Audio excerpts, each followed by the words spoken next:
আমরা কখনো এরকম করবো না। তুমি আমার গর্ভের সন্তানকে মেরে ফেলছো, তারপরও তুমি থামো নাই। তুমি নিজের গর্ভের সন্তানকেও মেরে ফেলছো, তারপর আবার তুমি মাইশা তো বেলির কাছে অনুরোধ করে বলতেছে মাইশা কি বেলিকে ক্ষমা করে দেওয়ার মতো বড় একটা ভুল করবে? যদি বেলি মাইশাকে ক্ষমা করে দেয় তাহলে কিন্তু বেলি বিশাল বড় একটি ভুল করবে। কি ঘটতে চলেছে গাইস 203-এর সংসার নাটকের 19 নম্বর পর্বে? 19 নম্বর পর্বটি কবে আসবে, কি ঘটবে, সবার আগে কীভাবে দেখবেন সে সমস্ত বিষয় জানানোর চেষ্টা করবো আজকের এই ভিডিওটিতে। তাই ভিডিওটি একটু ধৈর্য সহকারে না টেনে কেটে সম্পূর্ণ দেখলে আশা করছি বিস্তারিত জানতে পারবেন।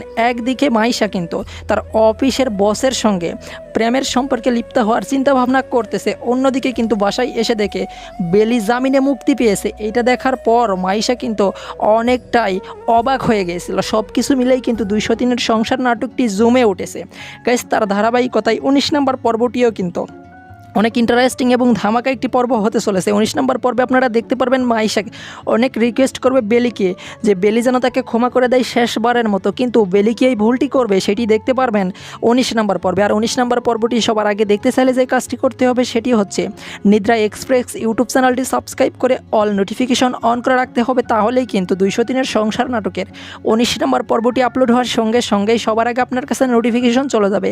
সেখান থেকে কিন্তু সবার আগে আপনি সে 203-এর সংসার নাটকের 19 নম্বর পর্বটি দেখে নিতে পারবেন। আশা করছি এই বিষয়টি বোঝাতে পারছি। আর গাইস 203-এর সংসার নাটকের 19 নম্বর পর্বটি সবার আগে দেখতে চাইলে যেটা বললাম অবশ্যই কিন্তু নিদ্রা এক্সপ্রেস ইউটিউব চ্যানেলটির সঙ্গে যুক্ত থাকতে হবে।